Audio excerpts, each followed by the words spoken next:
जिन जिन पदार्थों को हम मरने के पहले ही छोड़ सकते हैं और जन्मने के बाद जो हमारे साथ आए हैं, उन सबको हमने उपचरित में डाल दिया।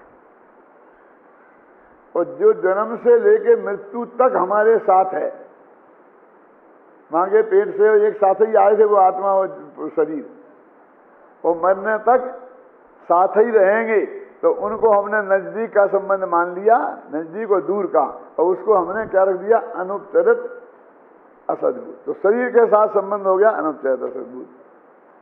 अब ये सवाल है ज्ञान वर्णादि कर्मों के साथ में इनमें से कौन सा माने, दो में से। हमारे विद्यार्थी तो लगभग सब समझते हैं, बाकी लोग ध्यान से सुनना।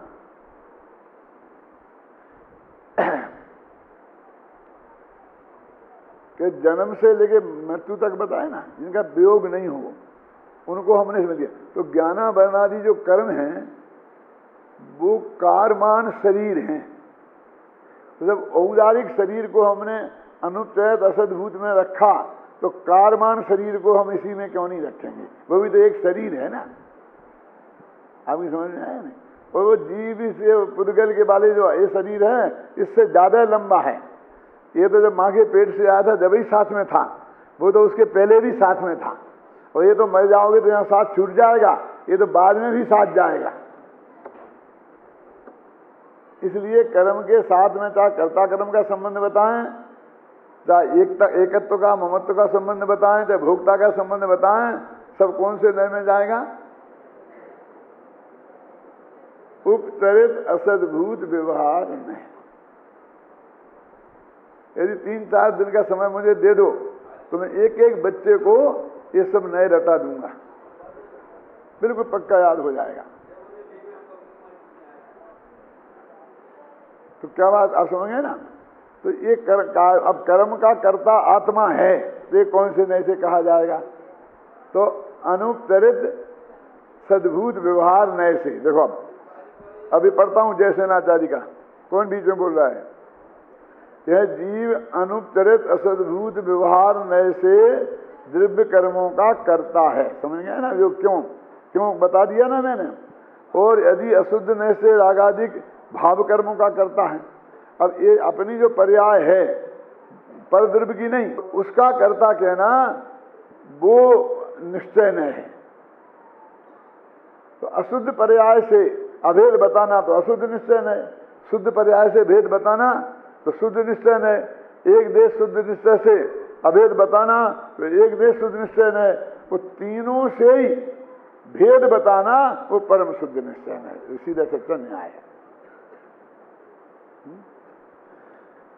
अब वो ये कह रहे हैं कि इतने जो शास्त्रीय भाषा है इसके हिसाब से जीव का और शरीर का ये संबंध है, हमने आपको बता दिया। जैसे आप कहते भाई साहब कहते हो, फिर ये भी कहते हो कि हम तो अकेले ही हैं, हमारे तो कोई भाई माई है ही नहीं है, कि चचेरा के चचेरा भी नहीं है, कि ममेरा के ममेरा भी नहीं है। तो ये कहां से आ गया? क्या? तो कहा कि हमारे भाई का दोस्त है, कि दोस्त का भाई है, मेरे मामा का दोस्त है इसलिए मामा है। कि आप समझे ना कि मेरे दोस्त का मामा है इसलिए मामा है, तो इसके लिए है। तो ऐसा लगाएंगे, ये अपेक्षाएं लगती हैं कि तुमने कैसे कहा। आ गया ना? फिर पढ़ता हूं, देखो सुनना आप ध्यान से। यह जीव अनुपचरित असद्भूत व्यवहार नय से द्रव्य कर्मों का करता है और अशुद्ध निश्चय नय से रागादि भाव कर्मों का करता है। यद्यपि जीव को द्रव्य कर्मों का कहता कहने में अनुपचरित असद्भूत व्यवहार नय की अपेक्षा से अशुद्ध निश्चय नाम पाता है, क्योंकि वो अशुद्ध, उसको भी निश्चय नय से अशुद्ध निश्चय नय भी कह देते हैं राग आदि वाले को, क्योंकि उसी की पर्याय है ना वो जीव की।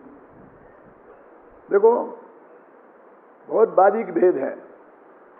राग का कर्ता आत्मा है, ये सद्भूत उपचरित व्यवहार नय है, और आत्मा राग है, ये अशुद्ध निश्चय नय है। जब भेद का कथन करेंगे तो व्यवहार हो जाएगा, और अभेद करेंगे तो निश्चय हो जाएगा, क्योंकि भेद सो व्यवहार और अभेद सो निश्चय। ये सब बातें गुरुदेव श्री ने निकाली थी, उनके ज्ञान में सब थी पक्की। ऐसा नहीं समझना कि गुरुदेव श्री ने नहीं पढ़ा था नए चक्र, ऐसा कुछ नहीं है। तथापि शुद्धात्म द्रव्य को विषय बनाने वाले शुद्ध निश्चय नय की अपेक्षा वह वस्तुतः व्यवहार ही है, यह भावार्थ है। ये तात्पर्य वृत्ति में संस्कृत में है ये भावार्थ, अपन ने उसे हिंदी करके रखा है। उक्त कथन में दो बातें ध्यान देने योग्य हैं। पहली बात तो यह कि यहाँ जीव को अनुपचरित असद्भुत व्यवहार नए से द्रव्य कर्मों का कर्ता कहा गया है, क्योंकि जीव और शरीर के से संश्लिष्ट संबंध होने से जीव का शरीर के साथ एकत्व, ममत्व, कर्तृत्व, भोक्तृत्व बताने वाले नए को अनुपचरित असद्भुत व्यवहार नए कहते हैं। और द्रव्य कर्म कार्मान शरीर रूप ही है, अतः उनका कर्ता जीव को बताना भी अनुपचरित असद्भुत व्यवहार नए का ही कार्य है। उदारिक शरीर को बताना और कार्मान शरीर को बताना, दोनों में एक ही नए लगेगा कि ये तो बहुत बारीक है और बहुत स्थूल है, कुछ होगा इससे कुछ मत। हमारे तो एक खाता है तो जो उसी खाते में जाएगा। दूसरे, यहाँ शुद्ध निश्चय नय से अशुद्ध निश्चय नय को व्यवहार बताया गया है कि शुद्ध निश्चय नय होता तो उसकी अपेक्षा अशुद्ध निश्चय नय को व्यवहार कहते हैं। यह तो आप जानते ही हैं कि पंचाध्यायी आदि ग्रंथों में परम शुद्ध निश्चय नय को ही नयाधिराज कहा गया है और उसकी अपेक्षा शेष सभी नयों को एक अपेक्षा व्यवहार कोटि में ही डाला गया है। अशुद्ध निश्चय नय, एक देश शुद्ध निश्चय नय और साक्षात शुद्ध निश्चय नय, सब व्यवहार। ये पंचाध्यायी की शैली है। अभी इतना अंतर समझ में आए, अभय जी की क्लास में बैठो और क्या नाम संजीव गोधा की में बैठो तो मालूम पड़ेगा कि पंचाध्यायी के नए क्या हैं और ये समय सार के। तो आप कहते इसे समय सार के क्यों कहते हो? इन्हें नए चक्र के नए कहो और उन्हें पंचाध्यायी के नए कहो, तो ऐसा कहने में क्या फर्क पड़ेगा बोलो आप? क्योंकि कुंद बहुत बड़े आचार्य थे और उनके सामने पंचाध्यायी के लेखक बहुत छोटे थे, तो वे कहीं खड़े ही नहीं रह पाएंगे। क्या समझे ना? तो वो कहते हैं आप ऐसा क्यों कहते हो कि मूल धारा ये है, वो पंचाध्यायी वाली धारा मूल धारा नहीं है। तो इसके लिए हमने बहुत माथा मारा कि हमको पास कोई ठोस कारण होना चाहिए। नहीं वे कहेंगे पंचाध्यायी का देते और तुमने अपने नए चक्र में इनको व्यवहार का बताया। तो हमसे 400 साल पुराने और हमसे बड़े हो जाएंगे तो हमारी बात छोटी हो जाएगी। समझ में आया नहीं? क्यों समझ में आएंगे? नहीं आया है। बात तो यही सही है। कालिदास ने तो ये कह के काम निपटा लिया कि पुराण मित्यैव न साधु सर्वम। सब चीजें पुरानी अच्छी नहीं होती और सब चीजें नई बुरी नहीं होती। ऐसी बातें तो ना समझ लोग करते हैं कि पुरानी है तो बढ़िया हो, नई है। ये कोई नापने का तरीका है? बुद्धिमान लोग तो उन्हें कहते हैं कि जो वस्तु के देख कर निर्णय करें कि कौन सच्ची है और कौन झूठी है, नई और पुरानी के हिसाब से निर्णय नहीं करें। लेकिन कौन मानने वाला है? हमको 400 वर्ष बाद का गिनेगा और उनको 400 वर्ष पहले का, तो वे जीते ही जिताए हैं। तो हमने निकाला खोज के कि ऐसा लिखा है नए चक्र लिखने वाले ने कि मैं ये नयों का वर्णन कुंद आदि आचार्यों के शास्त्रों में कथन किए गए प्रयोगों के आधार पर बनाया है। मैंने ऐसा लिखा है। नए चक्रकार ने, देवसेन ने, माइले धवल ने सब जानते थे कि हम नहीं टिके। आप समझिए ना? तो उन्होंने समय सारादि ग्रंथों का सार लेकर के हमने ये नए चक्र बनाया है। और ऐसा लिख देने से थोड़ी काम चलेगा। तो हम कदम कदम पर प्रयोग से हमने वो बात सिद्ध की है, देखी है कि ये बराबर समय सार के आधार पर है कि नहीं है। देखिए पंचाध्यायी तो कहते नए ही नहीं है, शरीर को, स्त्री को, पुत्र को, मकान को अपना कहने वाला कहता कि नहीं? तो नया ही नहीं है, लेकिन समय सार में साफ लिखा है, व्यवहार नयो भासदी जीवो देहो हवदि खलू एको नदु निश्चयेन जीवो देहो कदापि एकठो। अब देखिए कुंद कुंद कह रहे हैं ना, क्लियर है? तो एक दो जगह नहीं, 25 जगह। क्या नगर की स्वच्छता देखकर राजा को माना जाता है ना कि अच्छा राजा है, और खराब देख करके राजा की निंदा होती है। तो नगर की क्रिया का कर्ता राजा को माना, जबकि यदि सफाई का कर्ता तो राजा नहीं है। कौन है वो मैं अपनी भाषा में बोलना नहीं चाहता हूं। आप समझो सफाई करने वाला कौन है? कि सफाई करने वाला सफाई करने वाला है क्यों? लेकिन वो हमारे सामने खड़ा कहां रहेगा? तो कहते हैं कि व्यवहार से उस राजा को उस गंदगी और सफाई का जिम्मेवार माना जाता है। नगर वर्णन देखकर जैसे राजा को महान माना जाता है, वो खराब देख करके अच्छा माना जाता है। तो ऐसी कई गाथाएं हैं कि जो पंचाध्यायी के नयों से मेल नहीं खाती हैं समय सार की, और नए चक्र के नयों से मेल खाती हैं। और वो नए चक्र माने पंडित हुकुमचंद नहीं, नए चक्र माने माइल्य धवल, नए चक्र माने देव सेनाचारी, ख्याल नहीं ना?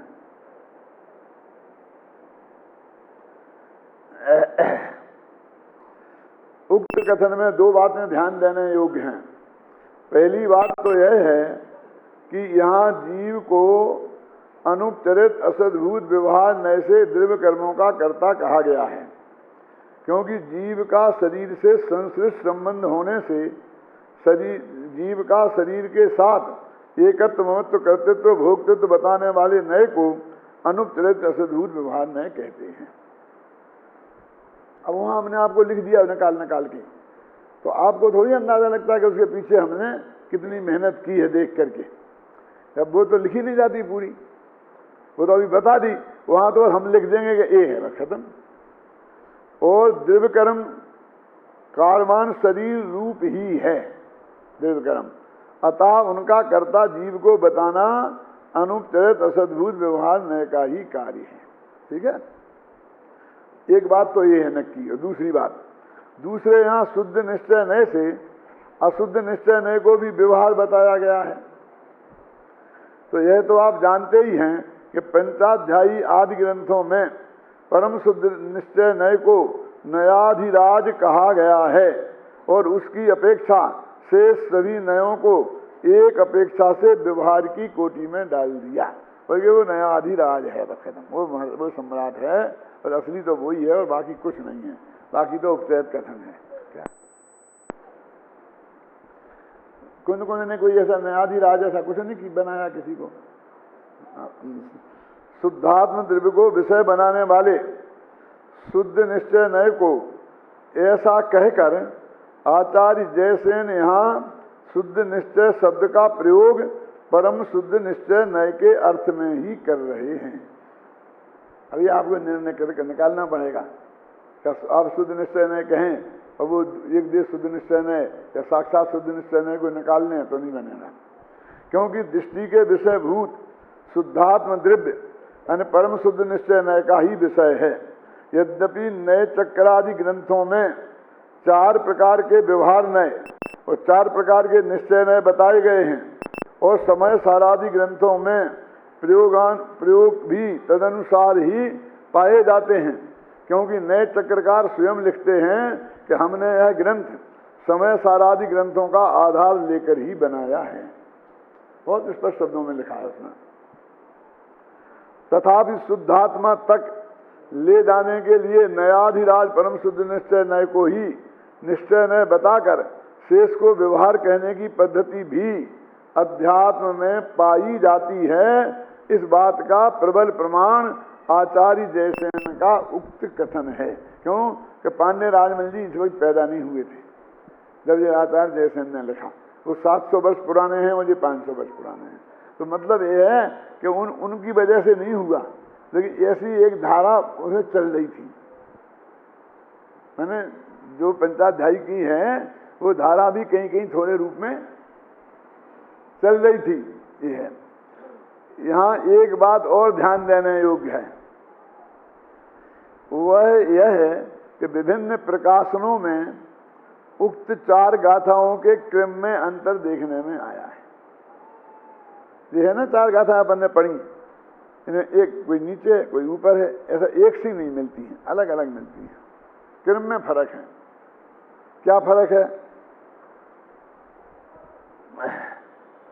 यहाँ हमने जो क्रम दिया है वह आचार्य जयसेन की तात्पर्य वृत्ति में तो है ही, साथ ही आत्मख्याति की जो भाषा टीका जयचंद जी छाबड़ा ने लिखी है उसमें भी यही क्रम है, तथा सहजानंद वर्णी की सप्तसांगी टीका में भी यही क्रम है।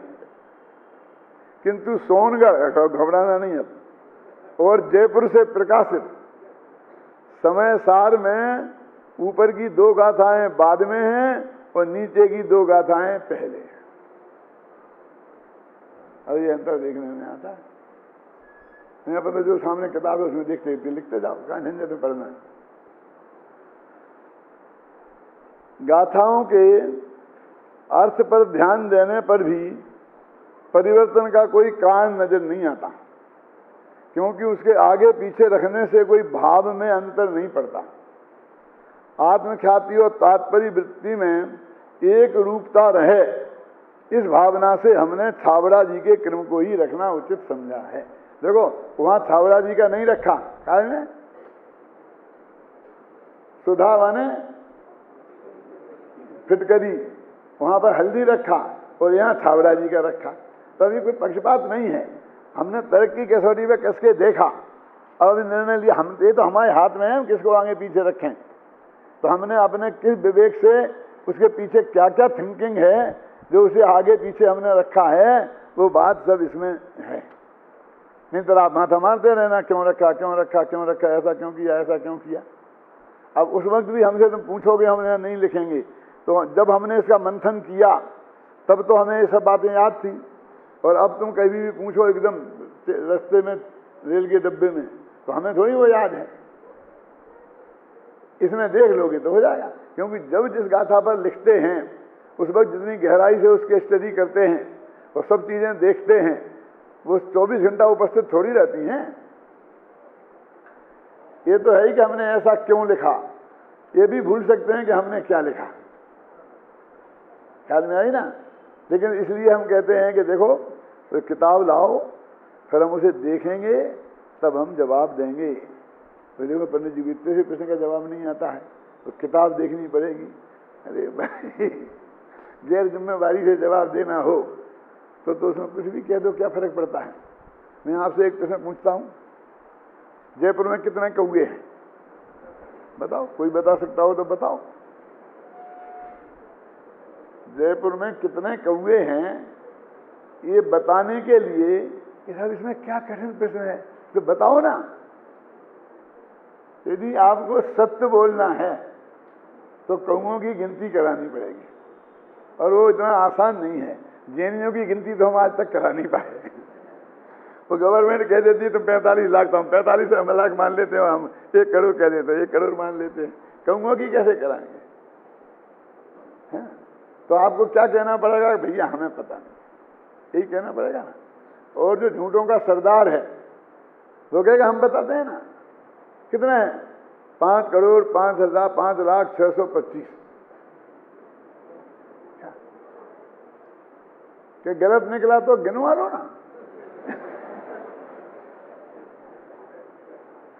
अब गलत सिद्ध करने की जिम्मेवारी तुम्हारी है, हमारी नहीं है। हम तो आपको बता दिए कि यदि ज्यादा कम और ज्यादा निकल जाए तो क्या होगा, तो निकलेंगे ही। क्यों कि जितने मेहमानी में चले गए होंगे उतने कम निकलेंगे, और जितने मेहमानी में आ गए होंगे उतने ज्यादा निकलेंगे। हम क्या करेंगे उसमें? तो मेहमानों को नालक निकाल के फिर गिनती कराओ, फिर गलबत निकले तो बताना। वो मिनिस्टर कहता है कि जब हमें बताने के लिए 2 साल लगें, जबकि हमारे पास इतना स्टाफ है, खर्चे करने की पूरी व्यवस्था है, और हम 2 साल में नहीं बता सकते हैं, तो सामने वाले विरोधी दल का 10 साल तक नहीं बता पाएगा। उसके पास स्टाफ कहाँ है? दफ्तर में उसे घुसने कौन देगा गिनती करने के लिए? इसलिए कुछ भी बोलो, ये राजनीतिज्ञों का सत्य है, समझ आए ना? लेकिन जब 2-2 तरह के कथन सामने आते हैं, तब उन 2 में से हम कौन सा कथन अपनाएं, हमें अपने विवेक से निर्णय करना पड़ता है। और कई जगह ऐसा हो सकता है कि हम किसी निर्णय पर पहुंच भी नहीं पाए। ऐसा लिखा है कि स्त्रियां कितनी हैं, है ना? तो जवाब दिया है त्रिगुणा सप्तगुणा वा। आज तक के जितने सिद्ध हुए हैं, ऐसे कुछ है गाथा, बोले हूबहू मत मानना, मैं तो अंदाजिया बोल रहा हूं कि वो उनसे त्रिगुणी है या सप्तगुणी। क्या भी, ये तो बहुत फर्क है कि त्रिगुणी या सप्तगुणी। क्यों? एक कम ज्यादा बताओ तो चले, आप कैसे कहते हो ये? तो उन्होंने कहा एक आचार्य कहते हैं त्रिगुणी है, दूसरे आचार्य कहते हैं सप्तगुणी है, मैं क्या करूं? तो मैंने दोनों ही का लिख दिया, त्रिगुणा सप्तगुणा। क्योंकि मेरे पास गिनती कराने की तो मेरे पास साधन नहीं है, और शास्त्र के आधार से ही मैं लिखता हूं त्रिगुणा सप्तगुणा वा। क्यों? तो उन्होंने कहा कि आप छोड़ दो बात को, आप तो ये बताओ कि आपको इन दोनों में से कौन सच्चा लगता है। ऐसा प्रश्न हमारे बहुत मुमुक्षु करते हैं कि ठीक है, आपको बताओ कि ये सच्ची बात ये किसकी लगती है आपको। अब मैं फिर किसी के नाम नहीं लेता हूं, नहीं फिर चक्कर पड़ जाएगा। फला ऐसा कहते हैं, फला ऐसा कहते हैं, आपको सच्ची बात किसकी लगती है? आप तो हमें बता दो प्राइवेट, हम किसी से नहीं कहेंगे। तो उनने लिखा है वीरसेन स्वामी ने कि कौन आचार्य की बात झूठी है, ये कहने के लिए मेरी जवान नहीं उपड़ती। मेरी जवान किसी को झूठा कहने के लिए उपड़ती नहीं है, क्यों? इसमें ज्यादा परीक्षा तो हो नहीं सकती है, गिनती तो हो नहीं सकती है। न्याय का विषय होता है, उसमें तर्क और युक्ति से हम बात को स्थापित कर सकते हैं, तो वहां पर अपने स्थापित करते ही हैं जहां जिसकी जो अपेक्षा होती है, और किस अपेक्षा में ज्यादा ताकत है और किस में कम है, इसको भी न्याय के आचार्य करते हैं। लेकिन करुणा नियोग में ये नहीं चल सकता, और जो लिखा है हमको वही बता सकते हैं और कुछ नहीं। अब त्रिगुणा और सप्तगुणा लिखा तो हम तो 2 ही कह देंगे, बस खत्म। तो कैसा झूठी बात हो जाएगी, झूठी के प्रचार हो जाएगा, क्या फायदा, क्या बिगड़ेगा तुम्हारे बाप का? त्रिगुणी होने से तुम्हें कुछ कम लगता है, सप्तगुणी होंगी तो क्या? ये अप्रयोजनभूत बात है, इससे कोई सम्मत दर्शन का लेना देना नहीं। तुम कुछ भी मान लेना, देखना त्रिगुणी या सप्तगुणी, सम्मत दर्शन में रोक नहीं लगेगी, ये अप्रयोजनभूत बात है, छोड़ो ना इसको। क्या कि जितना है लिखा उनने बता दिया, बस तुमने सुन लिया। अब ज्यादा माथा पच्ची करने की इसमें जरूरत नहीं है। जितने तुम्हारे माथे में ताकत है, यदि तुम्हें कुछ करनी है माथा पच्ची, तो मूल तत्व ज्ञान में करो। प्रयोजनभूत जो तत्व है ना कि आत्मा क्या है, पर क्या है, उसमें लगाओ जितना माथा लगाना हो। पूरी परमिशन आपको है।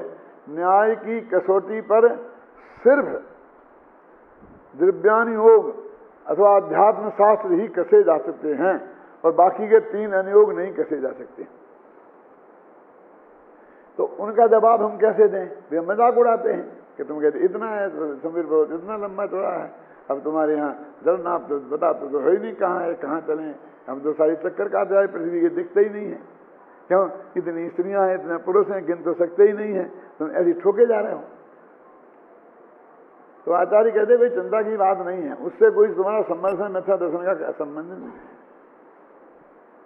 जानकारी के लिए है तो तुम जानकारी ले लो, और नहीं लोगे तो भी कोई फर्क नहीं पड़ता है। लेकिन तत्व के मामले में यदि गड़बड़ रह गई तो मिथ्यात्व का संबंध उससे है। तो फिर भी कुछ लोग ऐसे होते हैं जिन्हें मैं नाम लेके बता सकता हूं दयानंद सरस्वती, नाम सुना? गुजरात के हैं तुम्हारे, आर्य समाज के संस्थापक। उनने अपने सत्यार्थ प्रकाश नामक ग्रंथ में जैनियों की खूब मजाक उड़ाई है, और यही ऐसे मुद्दे उठा कर। तो इनका उपाय क्या है जवाब देने का? क्यों? तो इनका उपाय ये है, जो हमारे यहाँ अमित गति आचार्य ने धर्म परीक्षा लिख करके दिया है, क्योंकि उनकी भी मान्यताएं जो हैं इतिहास भूगोल के संबंध में, उनमें भी ऐसी ही लगती हैं जैसी अपनी लगती हैं। जैसे तुम गप्पे मार रहे हो ऐसी वे भी ऐसी लगती हैं। तो उनने जो अपनी अपनी घटना पर प्रश्न चिन्ह उठाया, उनने उसी टाइप की घटनाएं उनके शास्त्रों में से निकाल कर और रखी कि पहले तुम्हारा ये क्या है बताओ तुम क्या।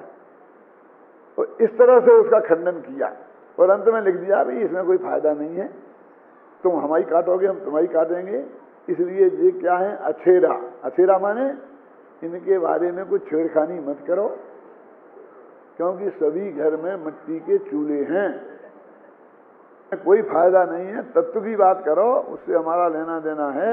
ये सारे जैन न्याय शास्त्र में तत्व ज्ञान का ही परीक्षण किया गया है। इन प्रथमान योग, करुणान योग, तरुणान योग की बातों का कोई परीक्षण कहीं किया नहीं गया है, न उसकी आवश्यकता है। वो तो हमें आज्ञानुसार ही मानना